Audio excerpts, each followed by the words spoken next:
বাস্তুভিটে ডুবে এখন ঝিল, চলছে নৌকো। খানাকুলের ধান্যঘড়িতে দ্বারকেশ্বরের স্রোতে বাঁধ ভেঙে ৮টি বাড়ি জলের তলায়। পাশাপাশি তালিত এলাকাতেও ৭টি বাড়ি বন্যার জলে ডুবে একেবারে ধূলিসাৎ। জল নামলে দেখা যায় সেই ৭টি বাড়ি আর বাসযোগ্য নেই। জলের তোড়ে পাকা বাড়ির অনেকাংশই ভেসে গিয়েছে। যা পড়ে আছে তা ধ্বংসস্তূপের বেশি কিছু নয়। অন্যদিকে খানাকুলের ধান্যঘড়ির খুঁটে পাড়ায় ৮টি বাড়ি জলে ডুবে গিয়েছে। সেই জলও আর সরেনি। যেখানে বাস্তু ভিটে ছিল সেখানে এখন শুধুই জল। নৌকোয় চেপে যাতায়াত করছে মানুষ। ১৯শে সেপ্টেম্বর দ্বারকেশ্বর নদের বাঁধ ভেঙেছিল, তাতেই জলের তোড়ে ৮টি বাড়ি ডুবে যায়। ভেঙে যায় রাস্তাঘাট, সবকিছুই। খানাকুলের বেশ কিছু এলাকা এখন ঝিল। সেখানে আগে বাড়িঘরের পাশাপাশি গ্রাম থেকে মূল সড়কে ওঠার রাস্তা ছিল, সবই জলের তলায় চলে যাওয়ায় লোকজন নৌকোয় চেপে গ্রাম থেকে প্রধান সড়কে যাচ্ছেন। তবে বাঁধ যাতে মজবুত করে বাঁধা হয় সেই বিষয়ে দাবি তুলছে খানাকুলের প্লাবিত এলাকার মানুষ। এই বিষয়ে এক ব্যক্তি কি বললেন শুনুন। কিন্তু আমাদের মেন যেটা সমস্যা,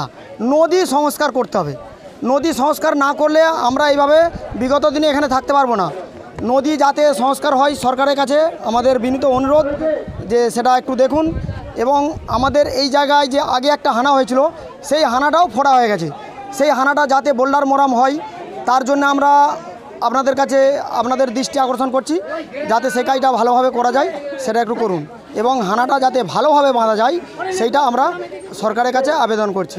যাদের বাড়ি গিয়েছে তারা জানেন না জল কবে নামবে, নামলে বাড়ির কি দশা হয়ে রয়েছে সে সম্পর্কেও কোনো ধারণা নেই কারো। পাড়ার যে অংশটি জলের তলায় সেখানে ৬টি পাকা বাড়ি ও ২টি মাটির বাড়ি ছিল, সবই জলে ডুবে আছে। জল নামলে বোঝা যাবে কটি বাড়ি আস্ত আছে। মাটির বাড়িগুলির খোঁজ মিলবে। এদিকে ১১ দিন কেটে গেছে, বাড়িঘর হারিয়ে এইসব পরিবারের লোকজন রাস্তায় এসে দাঁড়িয়েছেন। মাথা গোঁজার ঠাঁইটুকুও নেই।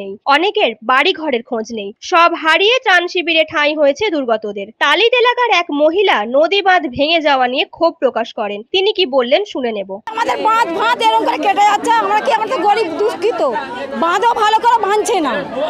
একটু ভালো করে বাঁধও, আমরা যেমন শান্তিতে থাকতে পারি, একটু শান্তিতে যেমন আমাদের দিকে থাকতে পারি। কি করে ভাঙছে বাঁধ? না বাঁধলে আজকে ৪০ বছর আমাদের বিয়ে গেল, এখনো বাঁধে মাটি পড়তে দেখিনি।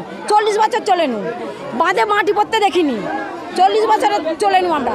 বাঁধ একটু সব বাঁধছে না, সব ওই ধারে সব দমদমা হয়ে যাচ্ছে, আমাদের ধারে বাঁধছে না। তাহলে কাটবে না কি করবে?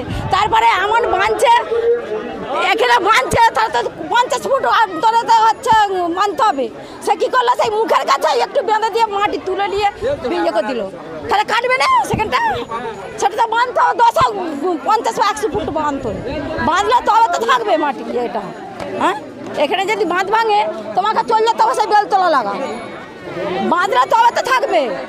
সেইটা বাঁধছে না, সেই মুখের কাছে মাটি তুলে নিচ্ছে, ঘর থেকে গর্ত রয়ে গেছে, সেই মুখের কাছেই তো হানা পড়ে গেল। নিউজ আজ বাংলা, খানাকুল। তোর ছোঁয়ায় বদলে যায় মন, যতন করে সাজাবো আজ সুখী গৃহকোণ। মন পছন্দের শেষ কথা মানি লোকপ্রিয় মার্বেল অ্যান্ড হার্ডওয়্যার, সততাই আমাদের মূলধন। Marble, tiles, bath fitting, submersible, নল ফিটিংস, এখানে পাবেন সমস্ত পরিষেবা। আমাদের ঠিকানা ঘোষপুর, রামপ্রসাদ, হুগলি। যোগাযোগ 8170926495 অথবা 7363023971। তাহলে আর দেরি কেন, আজই আসুন লোকপ্রিয় মার্বেল অ্যান্ড হার্ডওয়্যারে।